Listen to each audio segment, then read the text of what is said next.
Hello friends, welcome. स्वागत है आप सभी का मेरे इस यूट्यूब चैनल में। तो आज हम बात करने वाले हैं पंचायती राज सिस्टम पर। पंचायती राज सिस्टम यानी कि 73rd कॉन्स्टिट्यूशनल अमेंडमेंट एक्ट की बात करेंगे आज हम। बहुत ही महत्वपूर्ण एक्ट है, सेल्फ गवर्नमेंट जिसके तहत जो है इंडिया में स्थापित की गई और इसको एक कॉन्स्टिट्यूशनल स्टेटस जो है वो दिया गया। हम इसी प्रोसेस की बात करेंगे। तो सबसे पहले हम इसमें बात करेंगे कम्युनिटी डेवलपमेंट प्रोग्राम की। उसके बाद हम बात करेंगे इसमें नेशनल एक्सटेंशन सर्विसेज की और जो वेरियस कमेटीज़ जो अलग अलग टाइम पे अपॉइंट की गई गवर्नमेंट के द्वारा, उनकी बात करेंगे हम। कॉन्स्टिट्यूशनल स्टेटस किस तरह से दिया गया है, इसको कैसे, उस प्रोसेस को कैसे बढ़ाया गया और कब शुरू किया गया, उस पर बात करेंगे हम। तो चलिए आज के इस टॉपिक को शुरू करते हैं। उससे पहले मेरा सभी से निवेदन रहेगा कि मेरे इस यूट्यूब चैनल को सब्सक्राइब करें, शेयर करें, ज़्यादा से ज़्यादा वीडियो को लाइक करें और अपने व्यूज़ जो हैं वो कमेंट के ज़रिए बताना ना भूलें।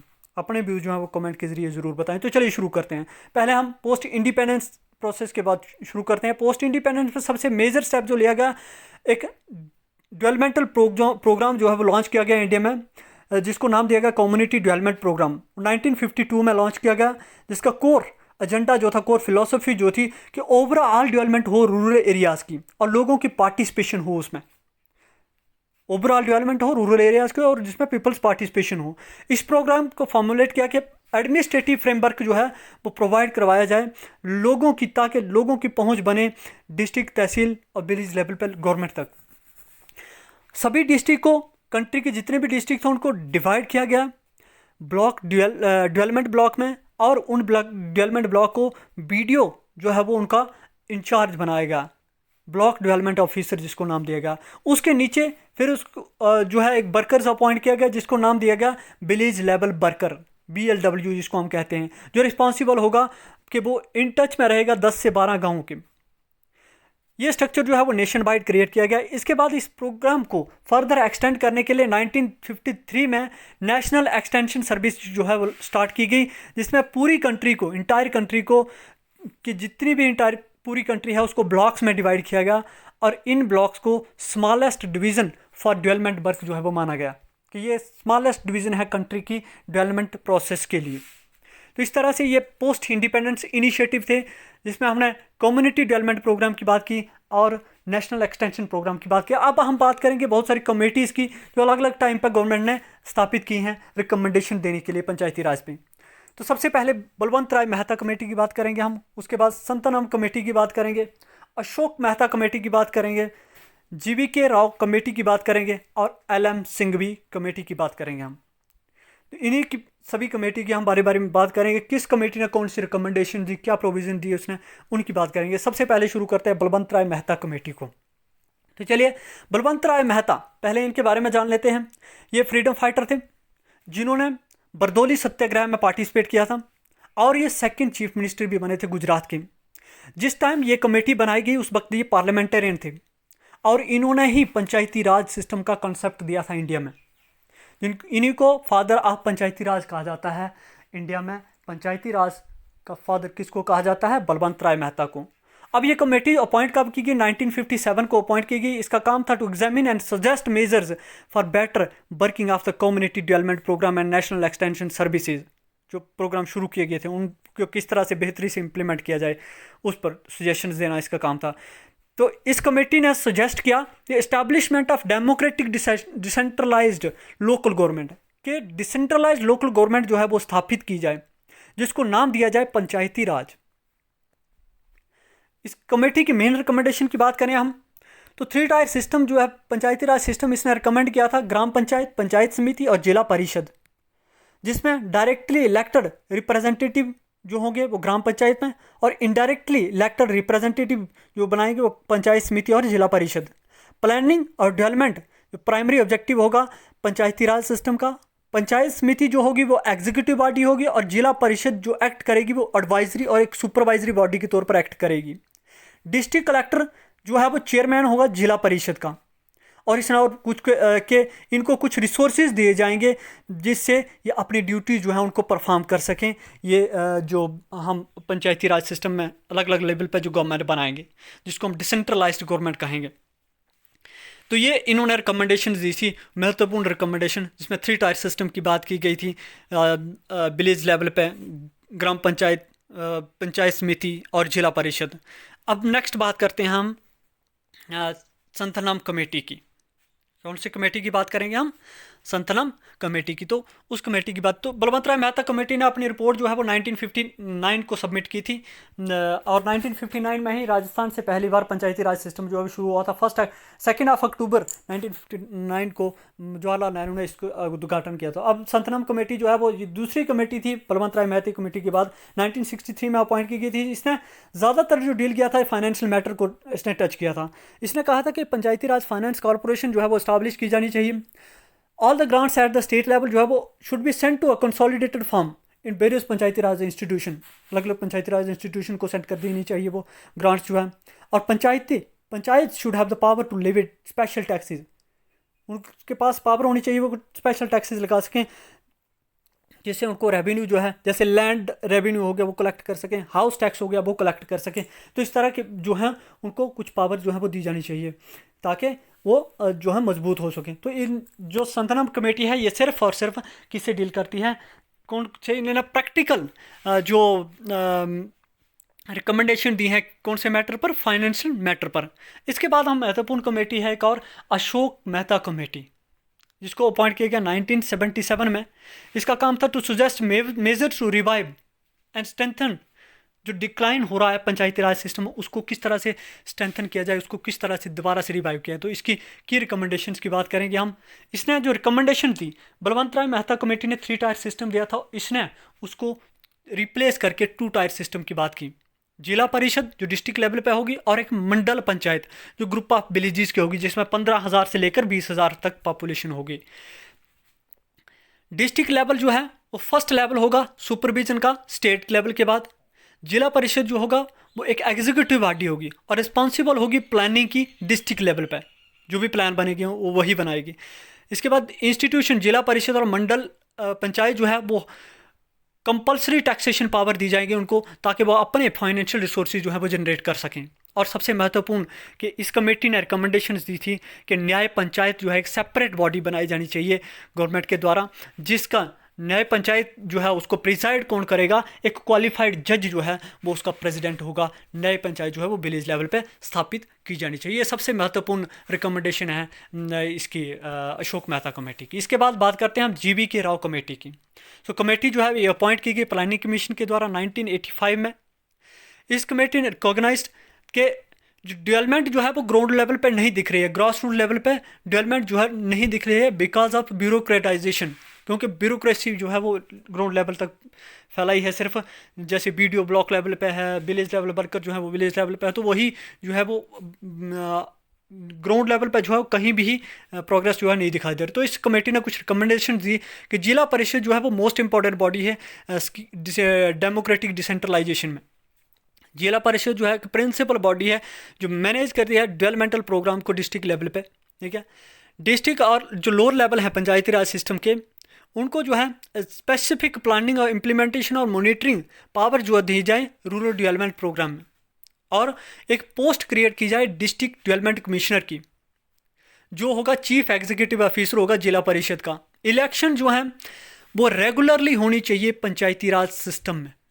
ये प्रोविज़न जिस रिकमेंडेशन किसने दी थी? जीवी के राव ने दी थी। महत्वपूर्ण रिकमेंडेशन है कि इलेक्शन जो है वो रेगुलरली होनी चाहिए पंचायती राज सिस्टम में, तीनों टायर्स में। अब बात करते हैं हम लास्ट कमेटी की, LM सिंघवी कमेटी। कमेटी जो है वो अपॉइंट की गई थी गवर्नमेंट के द्वारा 1986 में। इस कमेटी का मेन ऑब्जेक्टिव क्या था कि revitalise the Panchayati Raj system for democracy and development, उन पंचायत को दोबारा से रिवाइव करना। तो इस कमेटी के रिकमेंडेशंस क्या थी? कमेटी ने रिकमेंड किया कि पंचायती राज सिस्टम जो है उसको कॉन्स्टिट्यूशनली रिकॉग्नाइज किया जाना चाहिए। कॉन्स्टिट्यूशनली रिकॉग्नाइजेशन की बात की थी पहली बार LM सिंघवी कमेटी ने। इसने कहा था कि कॉन्स्टिट्यूशनल प्रोविजन बनाए जाने चाहिए, कुछ recognise the free and fair election for the Panchayati Raj system. और committee recommended reorganisation of village to make the Panchayati Raj gram panchayat more viable. It recommended that village panchayat should have more finances for its activities and judicial tribunal to be set up to reach the state to adjudicate matters relating to the elections to the Panchayati Raj institution and other matters relating to their functions. तो ये इसकी महत्वपूर्ण जो recommendation थी LM Singhvi committee की, जो ये थी कुछ महत्वपूर्ण कमेटीज। एलएम सिंघवी कमेटी ने जो महत्वपूर्ण प्रोविजन रिकमेंडेशंस दी हैं, तो उसने कहा कि इसको जो है कॉन्स्टिट्यूशनली रिकॉग्नाइज किया जाना चाहिए पंचायती राज सिस्टम को, फिर ही ये प्रॉपरली जो है ग्राउंड लेवल तक दिखेगा, ग्रास रूट लेवल तक जो है वो दिखेगा। तो अलग अलग कमेटी की हमने रिकमेंडेशन दी। इसने एक जुडिशल ट्राइब्यूनल की भी बात की थी एलएम सिंघवी कमेटी ने। इसके बाद इसने जुडिशल ट्राइब्यूनल के साथ साथ पंचायत जो है उनको वायबल बनाना चाहिए। अब बात करते हैं हम कॉन्स्टिट्यूशनल प्रोसेस की, किस तरह से इसको कॉन्स्टिट्यूशनल जो है स्टेटस दिया गया। अब सबसे पहली बात जो है 64th अमेंडमेंट बिल जो है वो लाया गया पार्लियामेंट में, राजीव गांधी की गवर्नमेंट के द्वारा लाया। ये 15 मई 1989 को ये प्रोसेस शुरू हुआ। बिल जो है वो लैप्स हो गया क्योंकि ये बिल जो है वो राज्यसभा में पास नहीं हो पाया। 15 अक्टूबर 1989 को ये बिल लैप्स हुआ। 20 नवंबर 1989 को राजीव गांधी की गवर्नमेंट का टेन्योर ख़त्म हो गया और इलेक्शन हुई, तो राजीव गांधी जो है वो इलेक्शन हार गए। इसके रिजल्ट क्या आया कि मिनॉरिटी गवर्नमेंट बनी, बीपी सिंह जो है वो प्राइम मिनिस्टर बने देश के, और ये पहली मिनॉरिटी गवर्नमेंट बनी थी 1947 के बाद। इसको सपोर्ट किया था लेफ्ट पार्टी ने और भारतीय जनता पार्टी ने भी इसको सपोर्ट किया था बाहर से। इसके बाद 74th अमेंडमेंट बिल इंट्रोड्यूस किया गया बीपी सिंह की गवर्नमेंट के द्वारा। इसको कॉन्स्टिट्यूशनल स्टेटस बिल भी लैप्स हो गया, जो गवर्नमेंट थी वो कोलैप्स होगी, उसकी वजह से वो बिल लैप्स हो गया। इसके बाद बात करते हैं हम 72nd अमेंडमेंट बिल और 73rd अमेंडमेंट एक्ट की। तो बिल जो है वो इंट्रोड्यूस किया गया 10 सितंबर 1991 को जी वेंकट स्वामी के द्वारा। बिल जो है वो लोकसभा में पास हुआ 22 दिसंबर 1992 को और राज्यसभा में पास हुआ 23 दिसंबर 1992 को। और इसके बाद 17 स्टेट्स ने इसको रेटिफाई किया, स्टेट की असेंबली ने, जिसकी वजह से ये जो बिल है कॉन्स्टिट्यूशनल 73rd अमेंडमेंट एक्ट 1993 बन गया। और इसको कब से लागू हो गया, ये विद इफेक्ट फ्रॉम अप्रैल 24, 1993। और अप्रैल 24 को आज भी पंचायती राज डे के तौर पर मनाया जाता है, क्योंकि इसी दिन जो है ये बिल जो है वो पास हुआ था, इसी दिन जो है ये बिल इम्प्लीमेंट किया गया था, इनेक्ट किया गया था। यानी कि इसको 24 अप्रैल 1993 को जो है वो इनेक्ट किया था और ये लैंडमार्क बन गया था इंडिया की हिस्ट्री में पंचायती राज सिस्टम को सेटअप करने के लिए। अब इसके कुछ प्रोविज़न की बात करेंगे, इसके मेन सिग्निफिकेंस की बात करते हैं पहले हम। इस एक्ट के तहत सबसे महत्वपूर्ण चीज़ की बात करें तो पार्ट 9 ऐड किया गया कॉन्स्टिट्यूशन में। पार्ट 9 में जो है पंचायत से ऐड की गई। 11th शेड्यूल ऐड किया गया जिसमें 29 फंक्शनल आइटम जो हैं वो पंचायत को दी गई। अब पार्ट 9 की बात करें तो इसमें जो है आर्टिकल जो है वो 243 से लेकर 243O तक जो है वो आते हैं, जिसमें अलग अलग प्रोविज़न है जिनको हम डिस्कस करेंगे आगे। सो द अमेंडमेंट एक्ट जो है वो प्रोवाइड शेप टू आर्टिकल 40, जो कॉन्स्टिट्यूशन का डायरेक्टिव प्रिंसिपल में आर्टिकल 40 है, जिसमें यह कहा गया है कि स्टेट को इनिशिएटिव लेना चाहिए पंचायती राज सिस्टम को इस्टाब्लिश करने के लिए। एक सेल्फ गवर्नमेंट जो है वो बनाने का गवर्नमेंट को, जो स्टेट गवर्नमेंट है उसको इनिशिएटिव लेना चाहिए, तो उसको एक प्रैक्टिकल शेप देता है ये। और जस्टिसेबल पार्ट है।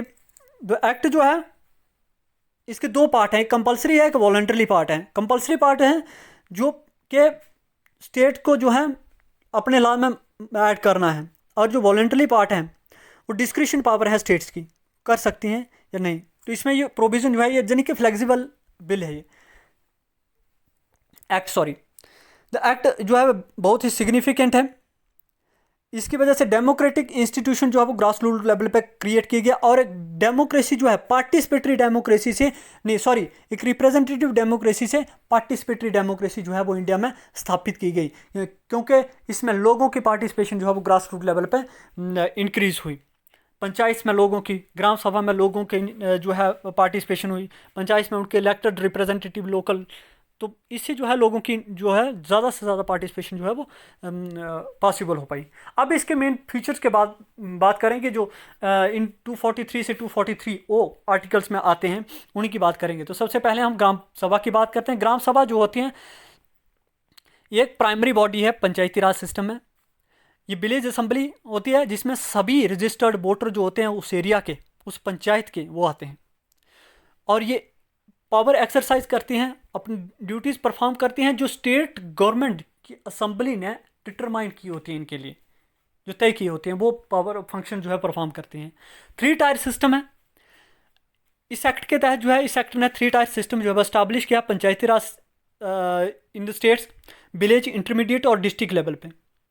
स्टेट, जिन स्टेट की पॉपुलेशन 20 लाख से कम है उनमें इंटरमीडिएट लेवल नहीं होगा, वो इंटरमीडिएट लेवल कॉन्स्टिट्यूट नहीं करेंगे, सिर्फ 2 लेवल होंगे, विलेज और डिस्ट्रिक्ट। इसके बाद election of the member and chairperson की बात करें तो सभी मेंबर्स की इलेक्शन जो है वो डायरेक्ट इलेक्शन होगी।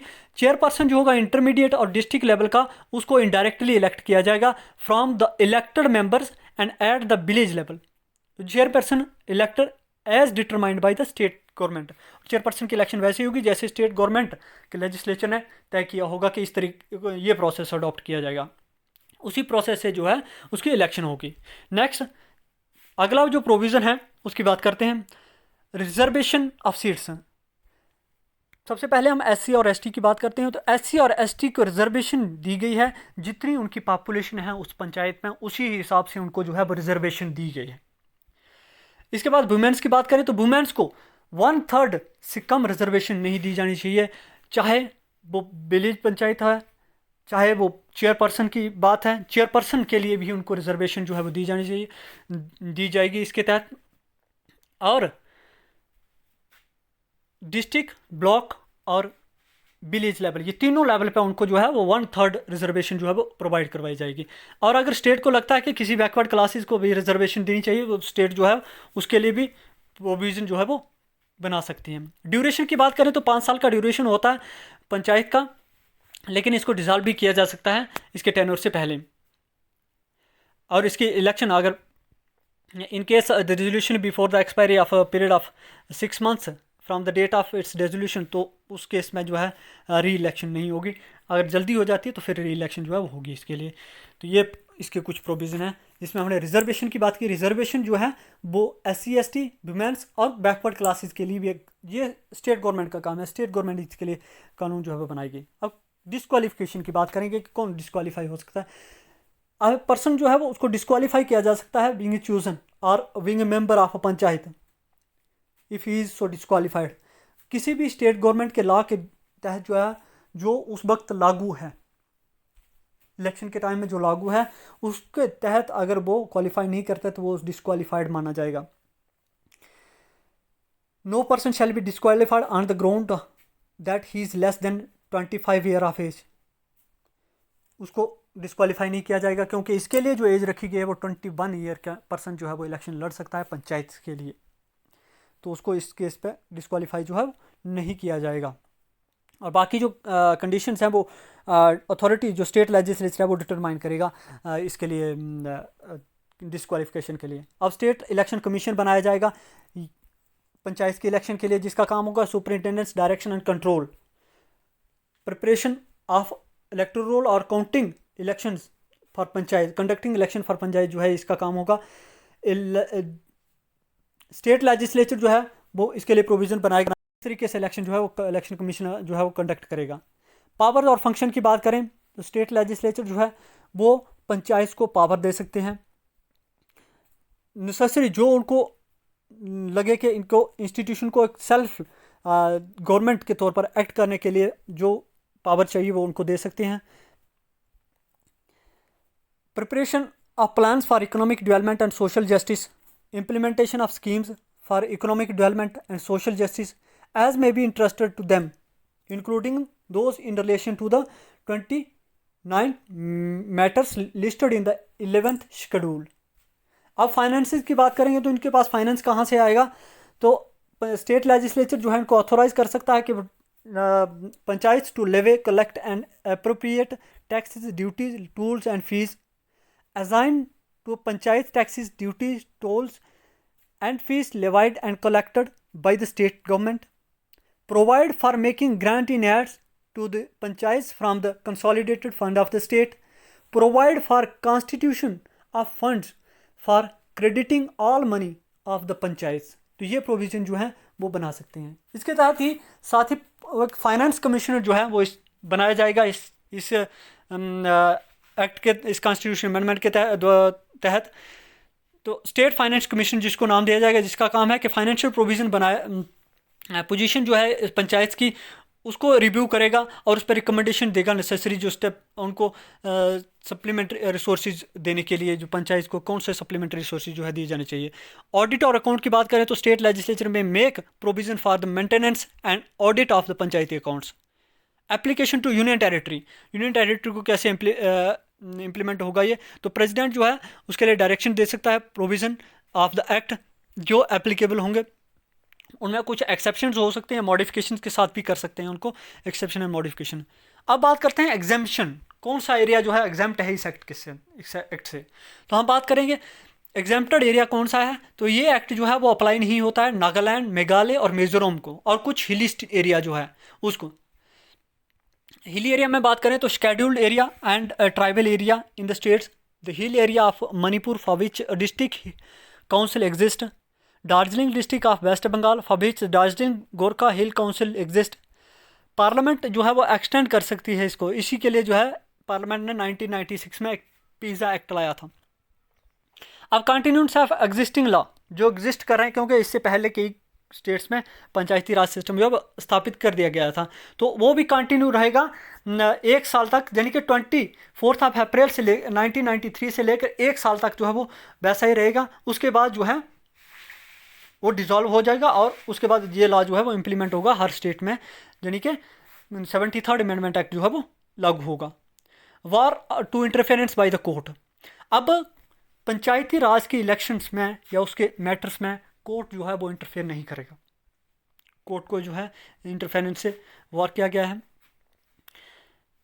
इसके लिए अगर अनफेयर इलेक्शन होती है तो उसके लिए क्वेश्चनिंग अथॉरिटी जो है पिटीशन प्रेजेंट उस अथॉरिटी के सामने की जाती है जो इलेक्शन कंडक्ट कर रही है, ठीक है, या स्टेट लेजिस्लेचर ने जिसको पावर जो है वो प्रोवाइड करवाई है, तो वो जो है वो उसको जो है वो मैटर देख सकती है वो।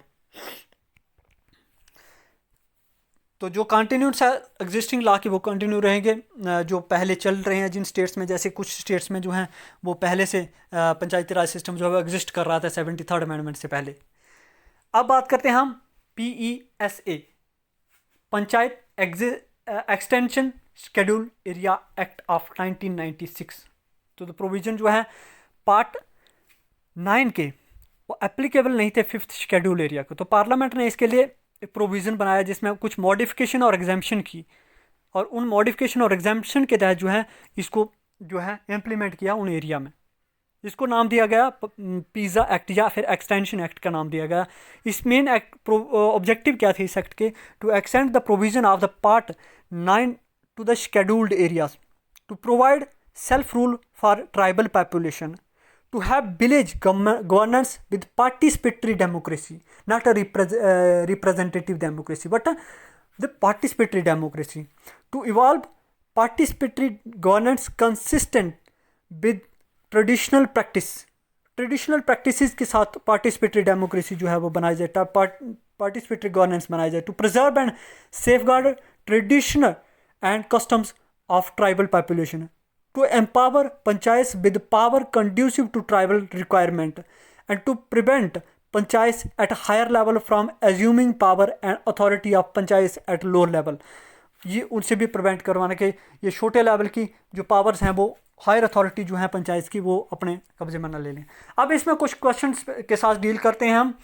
तो सबसे पहला क्वेश्चन जो रहेगा हमारा वो है, who is the father of Panchayati Raj system. जी हमने पूरा पंचायती राज डिस्कस किया, तो इसमें बलवंत राय मेहता जो है उनको father of Panchayati Raj system जो है वो इंडिया में कहा जाता है, जिन्होंने पंचायती राज का कंसेप्ट जो है वो दिया था। उसके बाद मेन इंपॉर्टेंस क्या है पंचायती राज की, what is the importance of Panchayati Raj. So Panchayati Raj institute village local government that plays a significant role in the development of village, specially primary education, health, agriculture developments, women and child development, women participation in local government. तो ये इसका main features है, main importance है। Which state in India has no Panchayati Raj institution, कौन कौन सी state में नहीं है, तो नागालैंड, मेघालय, मिजोरम में पंचायती राज सिस्टम नहीं है, और दिल्ली की यूनियन टेरिटरी में भी पंचायती राज सिस्टम जो है वो नहीं है। दिल्ली को छोड़कर जो है पंचायती राज सिस्टम नहीं है। अब बात करते हैं फीचर्स क्या है पंचायती राज के उन पर बात करते हैं। तो ग्राम सभा है इसमें जो प्राइमरी बॉडी है पंचायती राज सिस्टम की। इसमें क्या होती है, विलेज असेंबली होती है जिसमें सभी रजिस्टर्ड वोटर जो होते हैं उस एरिया के, उस पंचायत के वो मेंबर होते हैं इसके। 3 टायर सिस्टम है विलेज, इंटरमीडिएट और डिस्ट्रिक्ट लेवल पे। इलेक्शन जो होती है इसके मेंबर्स और चेयरपर्सन की, मेंबर जो हैं वो इलेक्ट किए जाते हैं डायरेक्टली, और जो चेयरपर्सन हैं इंटरमीडिएट और डिस्ट्रिक्ट लेवल पे उनकी इनडायरेक्ट इलेक्शन होती है। तो ये था आज का हमारा टॉपिक जिसमें हमने पंचायती राज सिस्टम पर डिस्कस किया, डिटेल में डिस्कशन की। इसमें हमने हर चीज़, हर पहलू को हमने डिस्कस किया। तो सब्सक्राइब करें हमारे चैनल को। आज के लिए इतना ही। हमारे चैनल को सब्सक्राइब कीजिए, शेयर कीजिए ज़्यादा से ज़्यादा, वीडियो को लाइक कीजिए और अपने व्यू जो हैं वो कमेंट के ज़रिए ज़रूर बताइएगा।